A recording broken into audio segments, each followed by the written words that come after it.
right, hello everybody to our 5th recorded lecture. As always, please don't feel like this has to be the 5th lecture that you've watched in a row. Please feel free to engage with these in any order that you want and sort of let the work that you're doing on your project or just your interests guide how you're engaging with this material. So this is probably going to be pretty short in the lecture section, in the me talking section of this video, because today we're talking about model evaluation, and that's something we covered a bit in Intro to AI, so I expect that this is something that you all are fairly familiar with, but today we're going to be looking at some tools and techniques and honestly shortcuts to sort of help you speed this up, because this is an extremely important part of machine learning and data processing and natural language processing. So let's jump right into it, right? So let's imagine that we have trained an n-gram language model, right? And we don't really have to imagine that because, well, we've trained an n-gram language model before. And we want to talk about evaluating this thing, right? Do we know that it's good? Or maybe we might ask ourselves, hey, did we beat our competition, right? And specifically, here we're talking about a technique called extrinsic evaluation. And extrinsic evaluation is probably more what you're familiar with when it comes to evaluating a model. Right? What this means is, hey, take two models, A and B, right? Call it, just off the top of my head, GPT-4o versus DeepSeek R1. And having said both of those names out loud, I think I've permanently dated this video. If I use this for a later class in a year from now, everyone's going to know, oops. But hey, look, we're comparing two models. If I want to know which one is better, well, one thing I could do is put them into a real task, right? Have them do the thing that they were trained to do, right? For instance, translation or transcription, right? Can they listen to a person speak and correctly record the words that they're saying? Can they look at words in one language and properly record the same words with the same meaning in another language? Run the task and then compare the accuracy for A and B, where accuracy is just one of several metrics that we can measure to compare models, right? And accuracy is fairly common because it's very interpretable, right? It's very easy for people, especially people without specific training in data science or artificial intelligence, to understand what accuracy means, right? So this is common, right? This is a good way to do it, right? Compare on a task, measure accuracy. But it's not always possible, right? Maybe we're in a research field and we don't have known results to compare to, right? Or perhaps it's just expensive, right? When we're talking about large language models, right, much larger than our little n-gram model, running them on a lot of different tasks can be very expensive. And if I just paid a ton of money to train my model, I don't want to pay, again, a ton of money to compare it to some other model that I don't even own and may not have access to the weights for, right? And it doesn't always generalize well to other applications. I can only measure the accuracy on the given task that I'm testing, right? I can only test, for instance, transcription or translation at the same time. So in addition to extrinsic testing or evaluation, we can also perform what's called intrinsic evaluation using a measure called perplexity, right? Which is sort of the idea that we can take a concept, entropy, sort of from the world of physics, apply it to information, right? And this is something we've talked about in past classes, right? The idea that, for instance, information entropy can be used to train a decision tree, right? I can develop that into an evaluation function for a large language model or any language model called perplexity, right? Perplexity and intrinsic evaluation are going to be the focus of our next lecture. We're going to do an entire lecture just on perplexity because it's a very important concept. So today we're going to be focusing on extrinsic evaluation, which is generally the more approachable choice for smaller models, the kind of things we can train on our own computers. So to test a model, it needs to be trained, right? Which means, well, training a model takes data. That is just the fact of life in the world of machine learning. So I need data to train on. And if I then test on the exact same data, well, I'm not really showing much. I haven't shown that my model has generalized, has found patterns. What I'm showing is that my model has memorized the correct answer to a few questions, and that's not interesting. So we generally withhold a test set, right? An additional piece of data, right? Which in this case probably includes both the raw features of the data and the correct labels if we're trying to test a classifier, right? Or if we're trying to test a language model, I would withhold 10% of the corpus that I was training on to see if my model can correctly guess the last word in the sentence, right? So this applies to both classification and regression models. And I need an evaluation metric, right? A metric is just a numerical score that tells me the performance of the model, right? And perplexity is one of these, so we're going to be looking at that next lecture. But we've got some others that are more familiar, things like accuracy, precision, recall. All right. And picking that evaluation metric is important because it really affects what it is we're assessing, right? And if I don't sort of declare the metric from the get-go, if I get to pick it after my model has already trained, I've invented a situation where I can choose the metric that that sort of shows that my model did the best, right? If I train and I test and I see the accuracy is kind of bad, but then I test again with, precision and I see it's really good, that means I can ham up the precision. I can say, hey, I can write a whole paper. Look at how precise my model is. It has wonderful precision. But I failed at my initial goal, right? I had said I was going to test accuracy from the get-go. So it's important to sort of plant your flag, declare your metric, and then build the model around that concept, right? Otherwise, we're presenting disingenuous results. We might also be building a language model for a specific task, right? Transcription, translation, customer service, something like that. In which case, we should have training data that well reflects that specific test, but also a test set that sort of best evaluates how that model is going to perform in the real world when we sort of turn it loose to run our website for us or whatever we're talking about doing.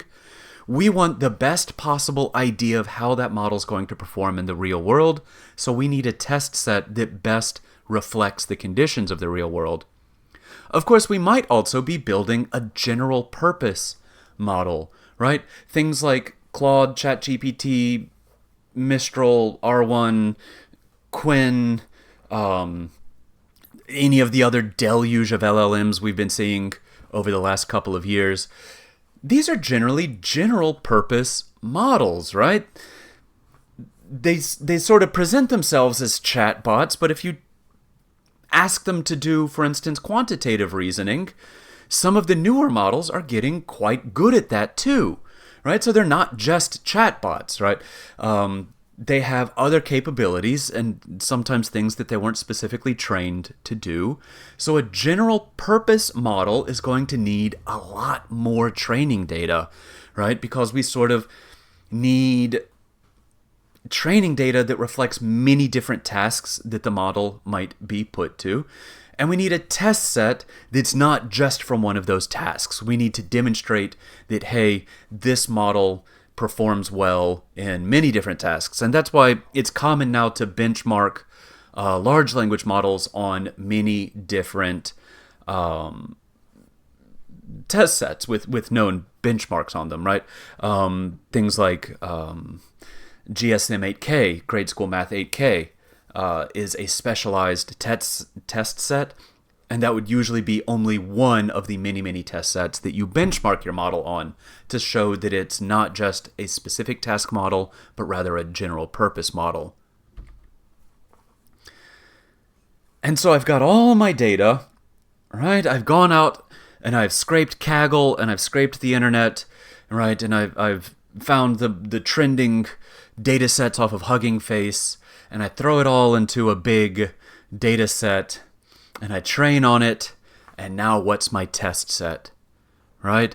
I can't test on the same data that I trained on, because remember, that doesn't demonstrate reasoning on the behalf of the model. That doesn't demonstrate generalization on behalf of the model. It only demonstrates memorization, that it can be shown a question, shown the answer, and memorize the answer to that particular question, right? Or, more specifically for language models, it can be shown a sentence, memorize that sentence, and then when you tell it, hey, predict the last word of this sentence, it's just memorized. It hasn't generalized, right? It's not reasoning. It's not filling in a gap, particularly. It's just remembering. So we call this bad science because it's bad science. And we've got another issue, right? That frequently, as we train a model, and remember, machine learning models can potentially train over hundreds of epochs, right? As we train, sometimes we want to stop and see if we're good enough yet, right? So we want to stop and test. And it's a natural impulse to want to use the test set in this case, right? Our reserved test set, right? Since the compromise that we sort of reached in the last slide was that I need to slice off some chunk of my training data, reserve it, never look at it, never train the model on it, never train the tokenizer on it, right? Keep it pure and clean and unseen, because that's going to best demonstrate the performance of my model in the real world. So if I stop and test on the test set and then say, oh, not good enough yet, and keep training, and then test again and say, oh, not good enough yet, and train again, and then test again and say, oh, not, right? What I'm essentially doing is sort of leaking information from that test set, right? I'm not specifically training on it, but by sort of the vector of me, the programmer, having some knowledge of the test set, right? Me making that decision to continue training based on performance on the test set, I've sort of exposed the training of my model to the test set. I'm still leaking information. So it's a common practice to withhold a third data set. The authors of our textbook call this a development test set or a dev set. I'm used to calling this a validation set. And essentially, this is exactly what I was describing a second ago, right? It's sort of the train test set, right? So as I train, I can stop periodically, test on my development set or my validation set, depending on which piece of vocabulary you prefer. Now I'm going to get an idea of how well trained my model is. Is it time to stop? Am I maybe getting into the territory of overfitting to the training data because I've trained on it so much, right? Do I maybe need to back up and reload an old snapshot of the weights of my model because it was well generalized then and now it's overfit, right? So we essentially get the benefits of testing during training, but without the danger of polluting our test set, right? So our test set is only used when training is done, right? And that's the best way to present the most rigorous assessment of a model's performance in the real world if you're developing a product that is expected to perform well, or to develop rigorous scientific results if you're doing research and need to demonstrate the performance of your model. This is the most honest and transparent way to do it, only testing on the test set once. That is as far as I wanted to get for this lecture. So we have a little training, a little coding practice for the day. give me just 1 second and I will join you in the next segment of our video, our coding practice.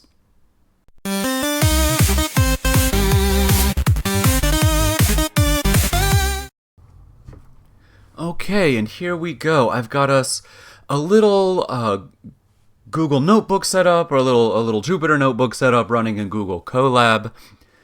And we've got a challenge to solve today that is focused on model evaluation, how we do it, some of the tools for doing it.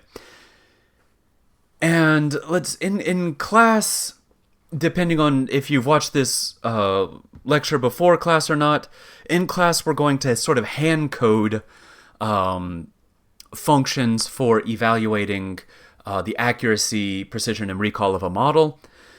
Here I want to see a shortcut for doing that. I want to rely on some of the modules that are provided for machine learning and artificial intelligence in Python, because really that's the right answer, right? In Python, you generally want to use your built-in tools or your modules as much as possible, because they will always be faster and more efficient than code you write yourself. Not because you're a bad programmer, but because they're running in the sort of C backend of Python, right? Python is always faster than front end, like Python stuff. And that's just a fact of Python. So for this project, we are going to generate some synthetic data, right? And this just means a test set that I make myself using, in this case, a random number generator. A synthetic data set is a wonderful tool for testing a model the first time you get it, because I can kind of build in a trend that I want to be able to find. So in this case, we're going to make a data set that represents the weight and circumference of some tomatoes.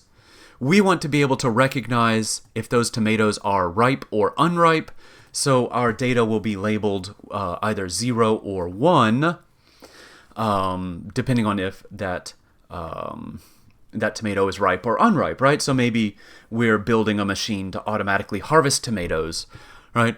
But this is nice because I can build in the correct, say, mean weight of a ripe tomato, and mean weight for an unripe tomato, and a circumference for a ripe tomato, and an average circumference for an unripe tomato. So I know exactly the correct labels for my data. I know what my machine should be getting, right? So this helps me tune the parameters, the hyperparameters of a machine learning model, because I know it's how it's supposed to be performing.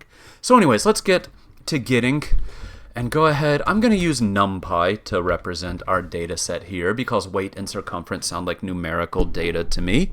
So I think that's going to work. All right, so we'll call our data is equal to, let's just start it off, well, let's see. I'll bet I could use some tools from NumPy to make myself a bunch of numbers. Sorry, I keep expanding that text block. That's not intentional. I just want to highlight words.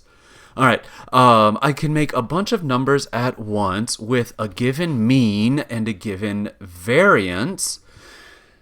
So I can say, for instance, yeah, like let's do ripe. Weight is equal to NumPy dot random dot, let me see, what would be, well, we could do like a uniform distribution, or we could do more of like a normal Gaussian distribution for this. And I think a normal Gaussian distribution is going to be better, right? So I think, oh, I see. So this is going to be normal. I would have to multiply all of these values. Right, so all of these are going to be centered on 0, which I don't want. But here, reading a bit of my documentation, yeah, it looks like I can pass in the mean and the standard deviation. So this is exactly what I want, right? I want a whole bunch of numbers with a mean value of 250. So the name of that function is normal. I want a whole bunch of numbers with a mean of 250, since we know the mean ripe weight for a tomato is 250 grams. I sort of Googled that number. Please don't rely on this number if you're a gardener. And I'll give them a standard deviation of, let's say, 20. And I want, let's say we're going to make a data set of 10,000, and I'll make it balanced. So I'll get 5,000 ripe samples. I'll get, let's say 5,000 unripe samples with a mean of 180. Okay, and now I want to do the same thing with the circumference of the tomatoes, right? The distance when you measure around their fattest part. So let's say circum,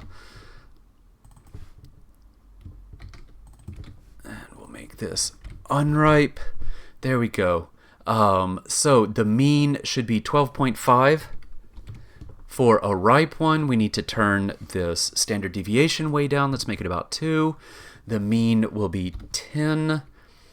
And we'll make that about 2. There we go. All right. So now to make my complete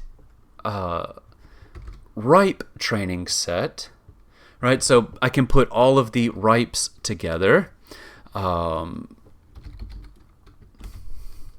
Is equal to, let's say np.array of zip.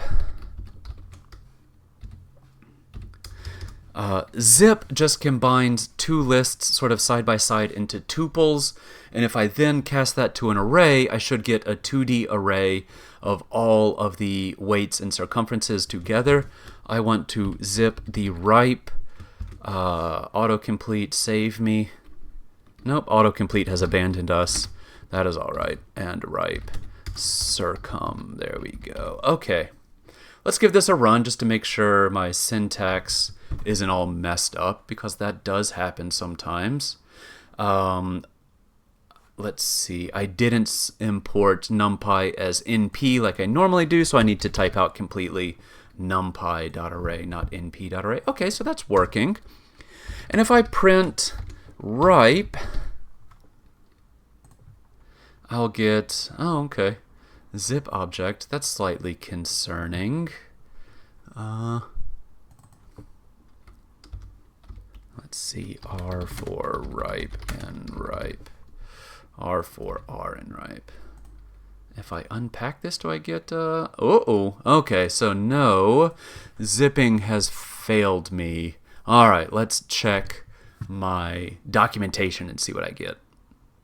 And let's see, I think I actually need numpy.stack. So let's give that a try. Let's get rid of this nonsense. Ripe. Okay, so I don't want to zip anything. I want to stack ripe weight. Autocomplete is returned. That's always nice to see. Circum. Do these need to be in a list? Arrays. Yes, I think I need to pass it a list of arrays. Let's try that. And now I've got a keyword argument axis, and let's see. 1 gives me, okay, all of the data from one array in one row. I want each row to be one weight and one circumference. So if I change the axis, here we go. Okay, I've got a whole bunch of ripe weights. I've got, now I can get a whole bunch of unripe weights and circumferences by throwing in some U's. Good. So if I print unripe now, very cool. And now I just need to stack the two together. on axis 0 to get a complete data set of ripes and unripes. So I'll give it the list of ripe, and I'll start typing on the wrong line for some reason. Here we go. Ripe, unripe, axis equals 0. And if I now print data, I've got some samples, and if I print data.shape, we can see this should be 10,000 by 2. That's a bit odd. It should just be two-dimensional. Okay, we have inserted an extra dimension, but that is okay. Back to the documentation to unpack that extra dimension. And I believe squeezing is going to do this for us. So let's see if this works in place or if it returns. Yes, it returns an array. So I'll need to catch the return of numpy.squeeze. I have to spell numpy right. Isn't programming funny like that? Data, there we go. And let's see how that works out. No, we still have an empty dimension in there. What if we what if you were none? Oh, that gets worse. Okay. All right, so squeeze didn't do it for us. Back to the documentation. Okay, and if squeezing isn't working, I can try reshaping. We'll need to be very careful if we're going to use NumPy reshape. I've had trouble with it in the past, messing up kind of the order that things fall in. So let's proceed with caution. Let's check our work as we go. Let's use numpy.reshape. I want to reshape the array named data, and I want to make it 10, let's see, 1, 2, 3, 10,000 rows by 2 columns. And if I print that, I learn that spelling is hard. And here we go. Okay, so this looks like ripe, ripe, ripe, ripe, ripe, ripe, unripe, unripe, unripe. Cool. Yeah, I think this worked for us. So let's try visualizing this data just to see how it looks. I like using Seaborn for visualizations. Oh, and of course I need labels, don't I? Right? So I need ripe labels equals all of the ripe ones are ones times 5, 1, 2, 3.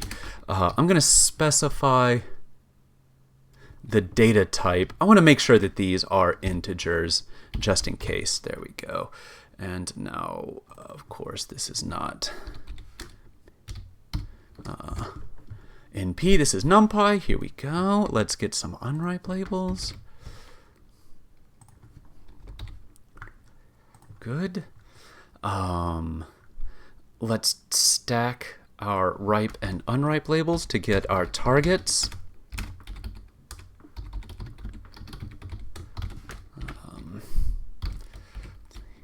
Let's make sure we do this in the correct order. It should go ripe and then unripe.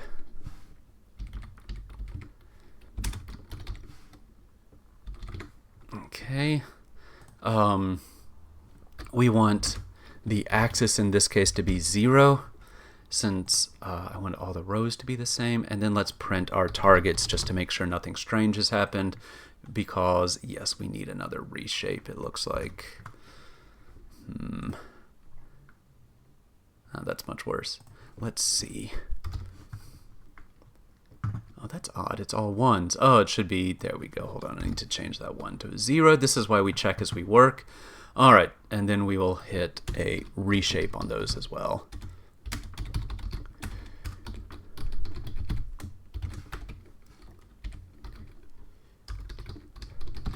Okay, so I want to reshape targets. The new shape should be 10,000 rows and no columns.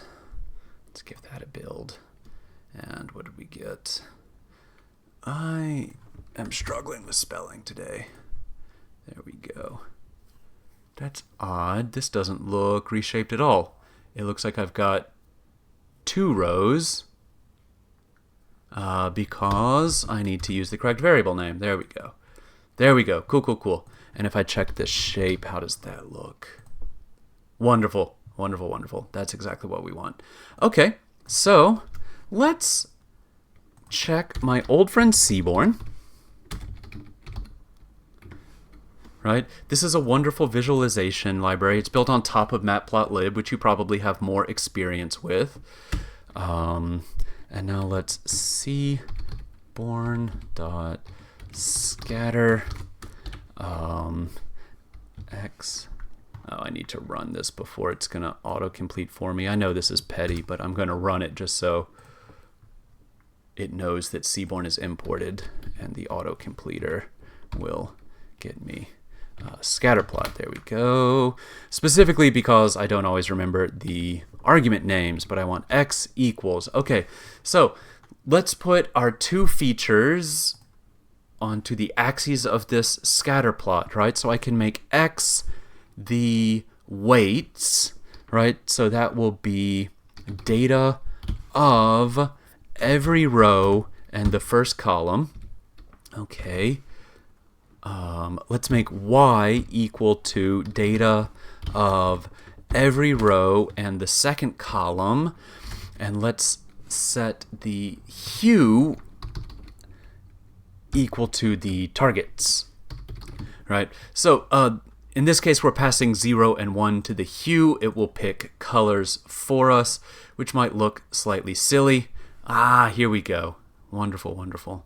Okay, so we can see here a lot of these tomatoes are really distinct from one another, right? We see a good cluster of ripe tomatoes on the right, a good cluster of unripe tomatoes on the left, and a lot of overlap between the 2 of them, right? Which is something that we wanted, right? I'm also seeing all of the unripes are plotted after the ripes, which is why this cluster falls on top of the other one, right? Why it's occluding a lot of those orange spots, which is a good reminder that a data set with all of the targets in the same row, in the same order, right? All of the 1s, then all of the 0s can be a little hard to work with. So let's go ahead and shuffle this now. We can say, ooh, actually, can I shuffle both at the same time? Huh. Random.shuffle. Let me see. We don't want reshape, thank you. We want shuffle. Here we go. I paused the video so I could go do a Google search real quick because Google is just often better than the built-in search on websites, I notice. So here we go. I can shuffle an array.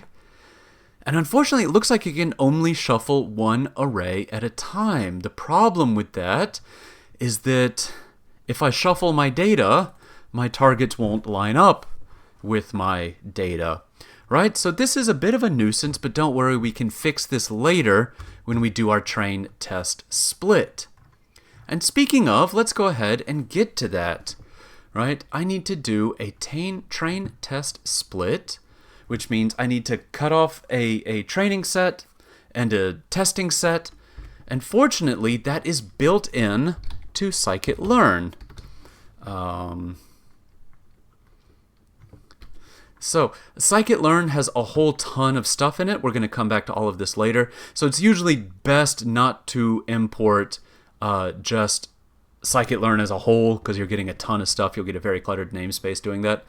So I usually use from imports with scikit-learn.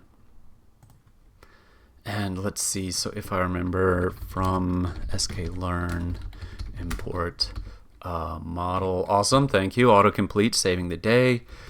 Train test. Test train split, maybe? Test train. Let's see, I've forgotten the name of a function, so off we go to Google. sklearn train test split. Yes, please. It is train test split. Would you look at that? Cool. Let's make sure.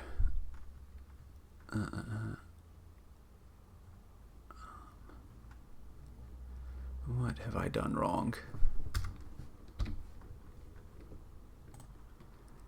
Yeah. I've got this on the wrong side of the import. There we go.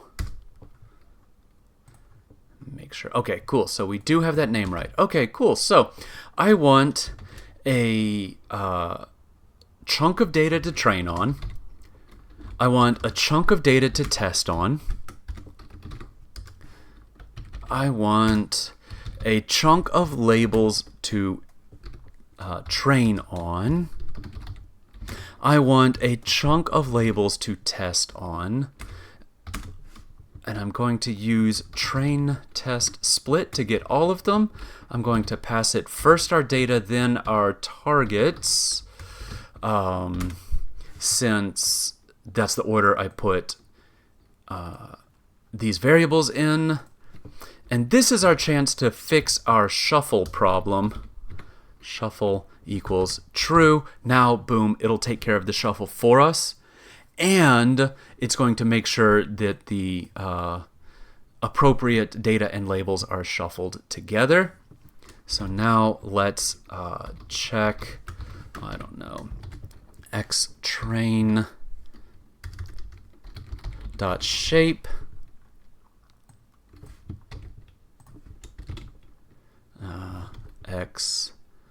Let's see, ytrain dot shape.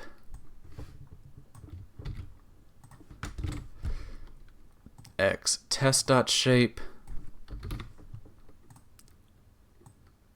X test, y test dot shape. Awesome. So here we go. Okay, so we can see it's doing by default 75% of our data is going to go into the train set, 25% of our data is going to go into the test set, and likewise 75-25 labels. We can tune that. So let's see, test size. If I change that to like 0.2, we'll get 80% of our data into training. There's not really a standard. 80-20 is very common. Essentially, the best practice is use as much for test as you need to effectively demonstrate the model. Make your test case large enough that you get all of the funky, well, as many funky outliers in the test as you do in the train. Right? So like looking at our clusters here, I see some blues that are like way out in that orange cluster. I want to make sure that there's some of those funky blues in our test data, right? So I need to make my test randomly split such that I get some of the weirdness in the test set too, right? If all of the weirdness is just in the training or all of the weirdness is just in the test, we're not evaluating our model as best as we can. So here we go. We've got a split data set. These names are conventional in machine learning. They're not required, but everyone uses them. Capital X always refers to your data. Little y always refers to your labels. Okay, let's pick a classifier. This is always the fun part, right? I don't know. Classifiers. How many are there? Oh, so many. Look at all this. Okay, nearest. Okay, KNN is a good one. SVMs are a good one. Decision trees are a good one, right? Random forest is an improvement on decision trees. Oh, look, we can use simple neural networks, right? We have all sorts of cool classifiers to use. It doesn't really matter which one we feel like using. Oh, I'm going to grab, let's say, naive Bayes out of there, since that's going to be the focus of one of our lectures later on. It's not a great classifier, by the way, but it'll probably be okay for this problem because we're using synthetic data.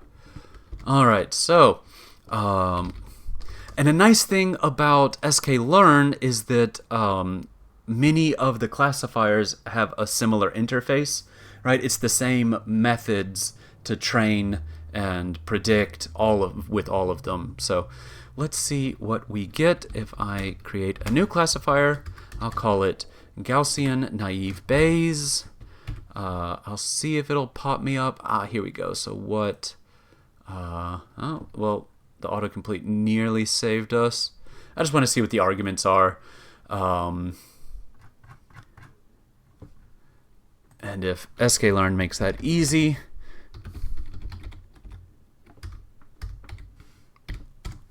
here we go. Here's our proper documentation, right? And it looks like actually we can use empty parentheses. It looks like the defaults are safe in this case and that there aren't many hyperparameters to tune.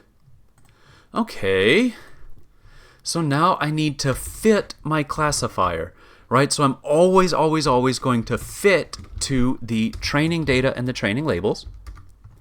Get out of here. There we go. X train and Y train. This shouldn't take particularly long. Okay, cool. We get our fit classifier. And now let's just see how we did. Let's get a final accuracy just on this train set, right?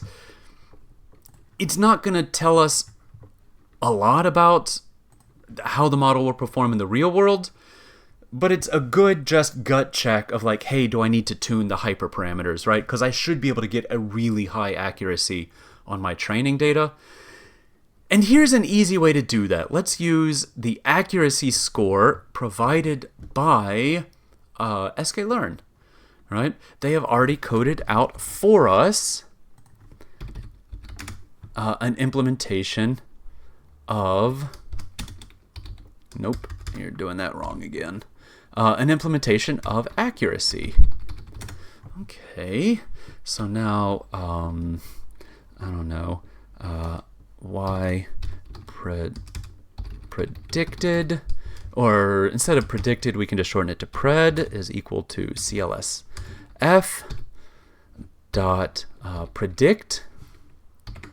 Okay, now we're going to pass it the training data to predict. And let's just take a peek at what ypred comes back as, right? We want to see zeros and ones. And we get a bunch of zeros and ones. Very nice. Okay. So I want to know how it did. So I'm going to use this accuracy score. So I need to pass it ytrue, the actual labels, which in this case is ytrain, and ypred, which we've just created. So let's see, I want to print accuracy score of ytrue, which is ytrain in this case, and ypred. Cool, we're 97% accurate on our training data, right? We should have a very high score on training data, right? And you know, if we weren't just interested in accuracy, they have implemented, for instance, precision and recall for us too. So hey, we can just go ahead and look at all of those.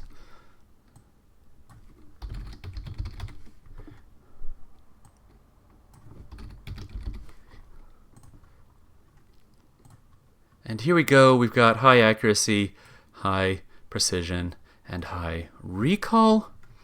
And if I don't want to do all of these separately, I can do all of them at once. Using classification report here. So let's give that a try. Classification report. Well, let's actually steal some of this so that I don't have to type a whole bunch. There we go. Classification classification report. Hey, look at that. It's nicely formatted. We've got here our class-wise precision and recall, right? Our overall accuracy is 97% on 8,000 different samples, right? Here I can see the support means that there were 3,987 samples that were unripe, 4,013. So it's not perfectly balanced, but it's pretty balanced. And this all looks high enough that I'm going to say, yeah, our training is done. Let's move on to testing the classifier. Let's try to get a view of how it really did, right, on our test data. So here we go. Now is when we can crack open our test data, right? Now that we've gone into the testing phase, we don't want to back up and change our hyperparameters at all. So let's get a new value for y pred is equal to classifier dot predict x test in this case. There we go. And then afterwards we can print our classification report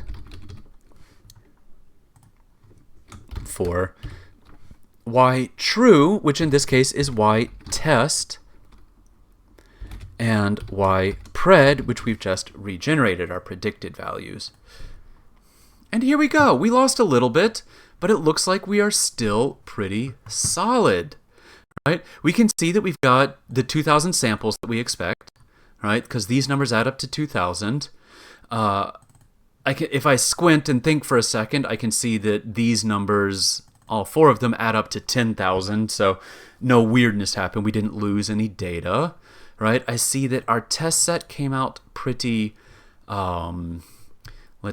pretty well balanced and good. It looks like, so now we've demonstrated, hey, we learned the patterns in the training data that now persist in the test data. And I can prove that because my accuracy remains high on samples that I haven't seen before. And when I say I mean the classifier.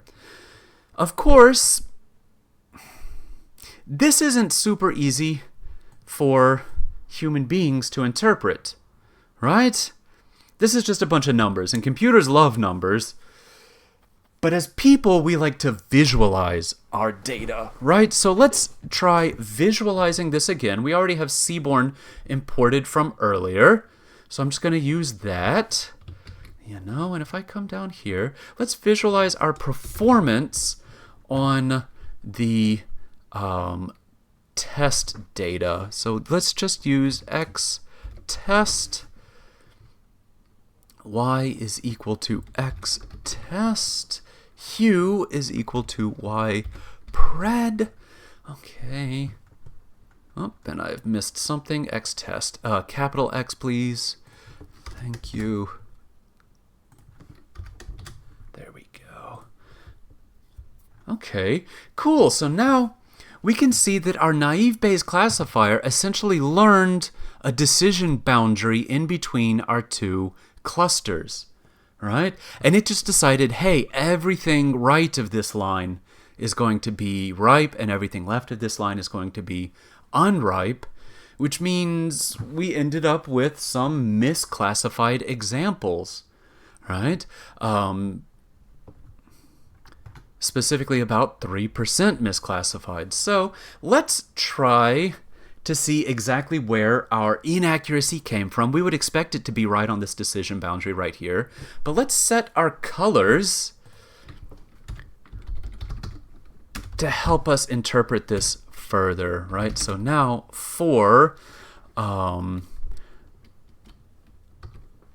true, pred, n, zip, let's see, I want true is y test. So I'm just iterating over all of my test labels, right? The assigned ones will be y test and the predicted ones are in y pred.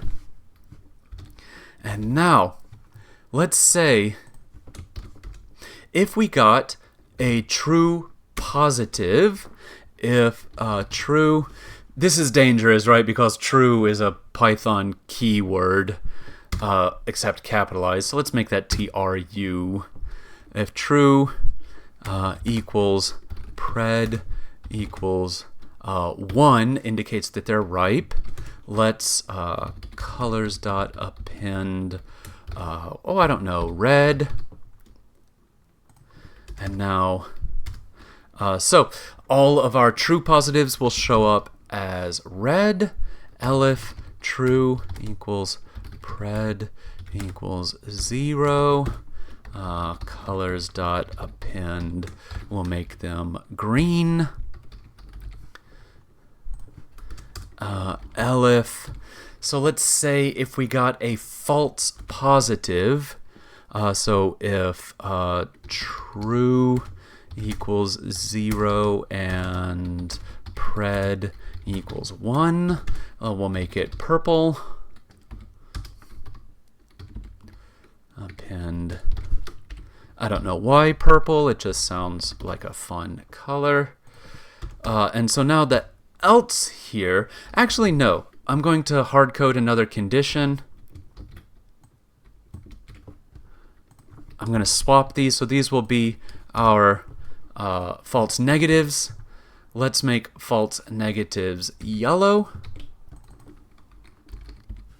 Let's make false negatives yellow. And now I am going to put an else in here. I just want to know if we get any other scenario, right? If anything has gone wrong, I want to know about it. And so just print something went wrong. There we go. Okay, and now we can set our hue to colors. And of course something has gone wrong. Has no, append, please, and thank you. There we go. Here we go. Right, so now we can see that we have changed the, that's interesting. Give me 1 second to debug this. All right, and so after a moment of fiddling, I just need to add a palette, all right, and our colors are pretty gross. This is not a wonderful visualization, but for demonstration purposes, we've got it here. We've got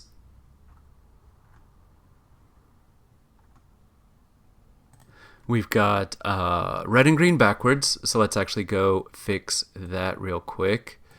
If true equals pred equals 1, we want to append 1. This should actually be 0 and 0, and then false positive, false negative. Cool. Okay. There we go. Okay, cool. Finally, at last, we've got our ripe tomatoes on the right, colored bright red. So we can see all of the samples that are naive Bayes classifier correctly labeled. On the left, we see all of the unripe tomatoes that are naive Bayes classifier correctly labeled. All of the yellows indicate a false negative, sorry. These are ripe tomatoes that the classifier thought was unripe, and all of the purples represent false negatives, unripe tomatoes that the classifier thought were unripe, right? So now, as human beings, I think this helps us get a little bit more intuition about the performance of our model, that it does a really good job with sort of core samples, indicative samples, right? Ripe tomatoes that well match the expected appearance of a ripe tomato, being heavier and larger. And it's really good at recognizing unripe tomatoes that match the core representative features of an unripe tomato, being lighter and smaller. And it kind of struggles to classify examples that fall into sort of the middle space, right? Yeah. But there's sort of one more thing that I want to look at, right? And that comes from the fact that machine learning models are really probabilistic classifiers, right? They sort of say, hey, I think there's some percentage chance that this tomato is ripe, and there's some percentage chance that this tomato is unripe. And so when we use the predict function here, right, sklearn kind of in the background does a comparison to a threshold for us, right? It kind of compares those two values and says, hey, like, this one is bigger, so it's predicting ripe, or this number is bigger, so it's predicting unripe. But we don't have to do that, right? Let's comment all this code out, and let's comment this code out too, right? And if I change this predict to predict proba, what we get back will be just the raw probabilities that each sample belongs to some class. So if I run this now, I see, hey, the first sample has a 99% chance of being unripe, right? The next sample has a 96% chance of being ripe and a 3% chance of being unripe, and so on and so forth. Right? So we could kind of define our own threshold, right, to come up with some different labels, right? So let's make this proba. Let's try a threshold equals 0.5. And now we can make our own labels is equal to, let's say, if there's a better than 50% chance you think it should be label 1, then I'll say it's label 1. If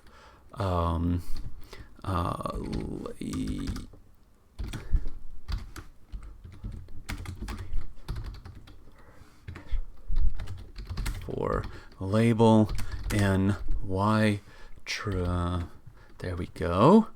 Right, and now I can get my little classification report back. I think we can actually just get rid of this visualization. That was fun when we needed it. In fact, I'm going to park it down in another code block just in case we do need it later, but I don't think we will. Okay, so here we go. Okay, and I can tune my threshold. I can make it more and more likely to think that labels are ripe, right? So notice as I turn down this threshold, our precision on unripe is going down and down and down, right? Because we're guessing that more and more and more are ripe, right? And I can do it similarly. Hey, I'm only going to accept labels that I'm tomatoes that I'm absolutely sure are ripe. I have to be 80% certain that they're ripe, right? Or I have to be 90% certain. And now the likelihood of me ever accidentally, now there's only a 1% chance that my machine will accept an unripe tomato. Okay. And I think intuitively, we could think about measuring the precision and recall of this classifier across a whole range of these thresholds, right? And it might be interesting to see the relative performance in precision and recall over a whole bunch of different thresholds. So let's do exactly that. Right? Okay, let's say, I don't know, a list of thresholds. Okay, I need thresholds. We don't need this anymore. And now for thresholds can be, let's see, does NumPy have an arrange function? I'm going to go check. Oh, I need linspace. I'm going to find the documentation for linspace. Back in 1 second. So here we go. Yes, linspace. Let's give this a try. Threshold is equal to numpy dot len space. Let's go from 0 to 1. Number, I think, is the next. Yeah, let's get 20 of those. So let's go. Okay, and then let's print thresholds just to make sure. Print thresholds. There we go. And let's comment that out real quick. There we go. Okay, so now, yeah, we've got 20 steps from 0 up to 1. Notice this doesn't move by exactly 5 every time. It looks like it put 20 steps to get from 0. Okay, yeah, and there's actually only 19 interstitial spaces. Okay, that's all right, it's fine. So, I could go and say, for t in thresholds,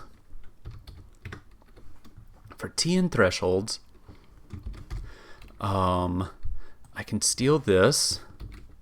In fact, I'll just get rid of it. We don't need that old code anymore. ypred is equal to, there we go. And now, for giggles, let's just print the accuracy score, which I hope I still have imported. Yeah, that's up here. Cool. Print the accuracy score of our model using ytrue, which in this case is ytest, and ypred, which in this case is ypred. There we go. And spelling is my eternal bane. Okay, cool. So I see for really low thresholds, when my threshold is 0, I get an accuracy that is essentially random. And then I go up to 92 and 92. Okay, so yeah, look at this. I could tune my threshold to get the maximum accuracy. Seems to be about here, right? And this is without retraining the model, right? This is just interpreting its output differently. So wouldn't it be cool if I could visualize the change in precision and recall as my model goes from this really low threshold to this really high threshold? And yeah, we can do exactly that, right? So let's get here. How are we going to do this?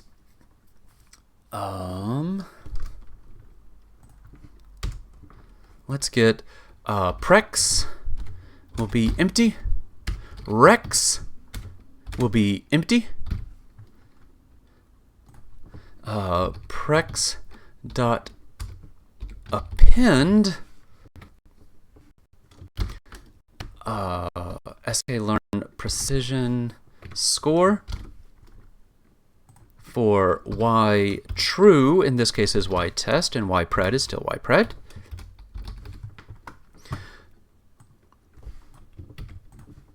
Okay, and then let's also append the recall score. Okay.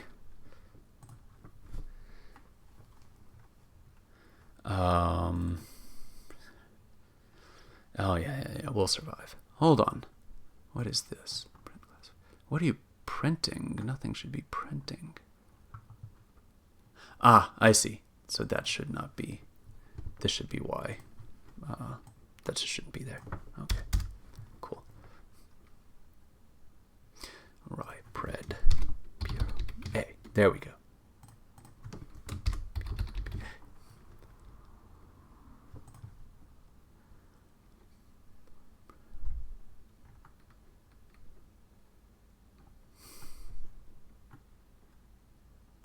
One second. I've got some silliness to track down. Let me debug and I'll be back with you.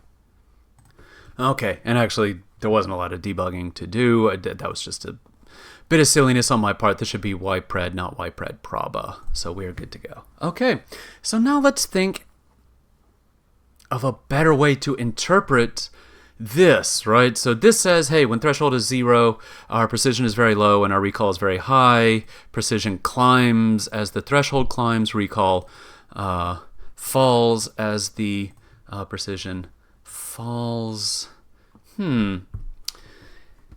Right, human beings, again, don't really interpret numerical data, so let's try visualizing this. Let's do...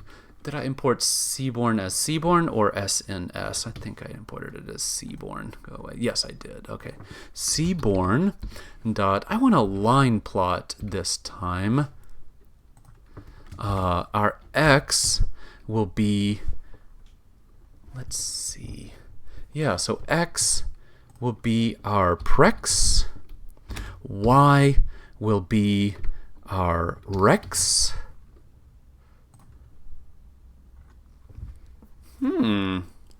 And here we see a very interesting relationship, right? That as our, let's see, X is precision. So yes, as our precision grows,